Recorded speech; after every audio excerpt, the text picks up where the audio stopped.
그 소속과 기종, 그 다음에 항공기 대수, 그 다음에 그 여의도로 간다라는 것까지는 밝혔지만 그 왜 가는지에 대한 비행 목적을 밝히지 않았다는 것인가요? 네, 그렇습니다.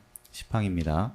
증인은 첫 번째 긴급 비행 신청을 보고받은 후에 어떤 조치를 취하셨습니까? 22시 53분경 부대 도착 이후에 비행 사실을 확인하고 나서 관련 사실을 상급자인 작전처장과 참모장에게 보고드렸습니다.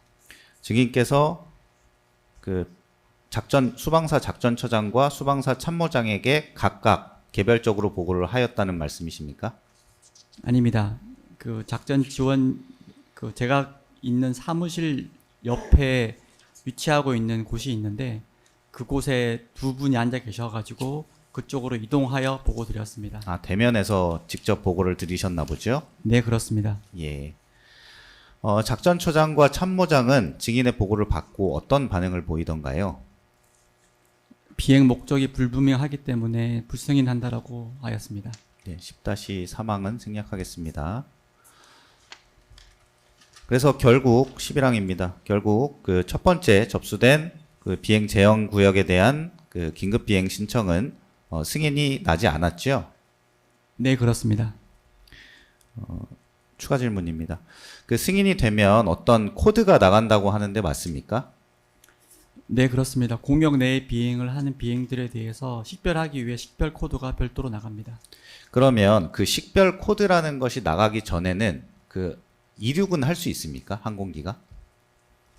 항공기 이륙 관련해서는 수방사에서 관할하는 공역이 아니기 때문에 그 여부는 저희가 통제할 수는 없습니다. 아, 그러면 이륙 자체는 해당 부대의 자체적인 판단인 것이고, 그 다음에 그 비행 제한 구역 안에 들어가는 것만 이제 그 코드가 있어야 이제 그 진출입이 되는 건가요? 네, 그렇습니다. 이륙할 때는 이륙한 곳에 대한 통제는 별도로 다른 기관에서 받고 저희는 이륙한 항공기가 수방사 공역으로 들어오는 것에 대한 통제를 하고 있습니다. 지금 근데 그러니까 602 항공대대장 그 김수철이라는 분이 계신데 그분은 22시 54분경에 수방사로부터 그 식별 코드를 받았다고 하는데 그런 사실이 있습니까? 제가 그 사실을 인지하지 못하고 있습니다. 증인께서 인지하지 못하고 계시다는 말이 어떤 의미인지 혹시 그러니까 그런 사실이 나중에도 확인해 봤는데 그런 사실이 없다는 말씀이십니까? 아니면은 그 당시에 이런 사실은 있지만 증인께서 인지를 못하셨다는 말씀이십니까? 저는 지금 그 내용을 오늘 처음 들었습니다. 아, 그렇습니까? 네, 그렇습니다. 예, 알겠습니다. 이후 증인은 12항입니다. 602 항공대대로부터 두 번째 그 비행 제한 구역에 대한 그 허가 승인 신청을 받았죠. 제가 받은 건 아니고 저희 공역 통제관으로부터 전화를 받았기 때문에 제가 받았다라고 하긴 전달받은 내용이 되겠습니다. 네, 그 부하로부터 이제 보고를 신청이 들어왔다는 사실을 보고 받으신 사실이 있으시죠? 네, 그렇습니다. 예. 그럼 그 두 번째 승인 신청 시각은 언제였는지 기억하십니까? 22시 54분경에 전화가 온 걸 확인하였습니다. 네. 그럼 그 두 번째 긴급 비행 신청 당시에도 소속, 기종, 항공기 수, 비행 경로, 목적을 밝히던가요? 두 번째 비행 신청에서는 그런 내용이 아니라 비행 경로를 바로 여의도로 바로 가면 안 되겠냐는 내용이었습니다. 그래서 일단 그때도 마찬가지로 비행 목적이 밝혀지지 않았기 때문에 비행을 불허한 사항이 되겠습니다. 아, 두 번째는 이제 이미 첫 번째 신청 당시에 그 소속이나 항공기 대수나 뭐 경로 같은 것은 대략적으로 밝힌 상황이었기 때문에 그냥 여의도로 가는 것을 승인해주면 안 되겠냐라는 취지로 요청을 했던 것인가요? 네, 그렇습니다. 항공기 비행 경로를 바로 직항해서 가겠다라는 이 목적으로 신청이 되었고, 그래서 그때도 마찬가지로 불허한다는 내용을 저희 공역통제관에 의해서 전달되었습니다. 네. 지금 말씀을 하셨는데 14항에서 15항은 좀 변경해서 묻겠습니다. 그러면 증인은 그 보고를 받고 역시 첫 번째 그 신청 때와 마찬가지로 참모장과 작전처장에게 보고하고 그들로부터 비행 목적이 불분명하다 하니 승인하지 말아라 라는 지시를 받고 불승인 지시를 전달하였던 것이 맞습니까?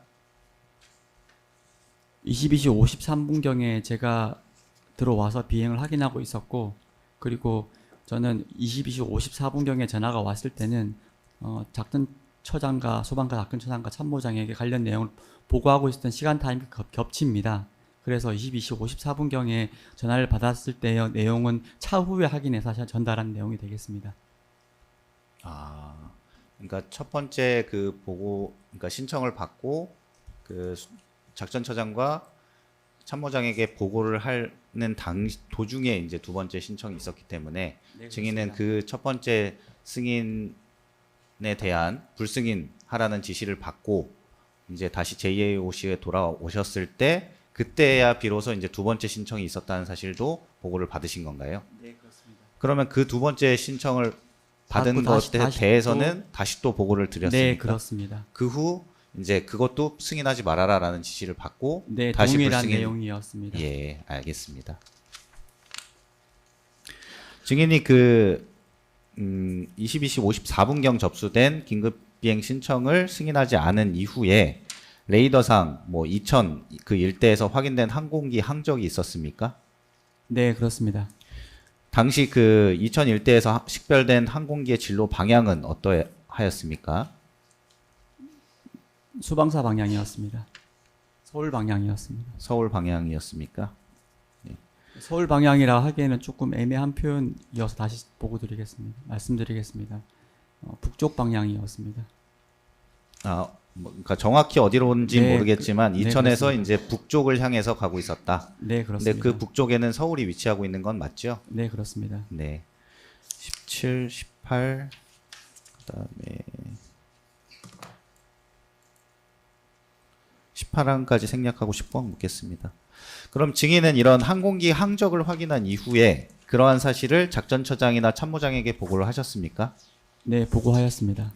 당시 보고한 구체적인 내용에 대해서 말씀해 주실 수 있겠습니까?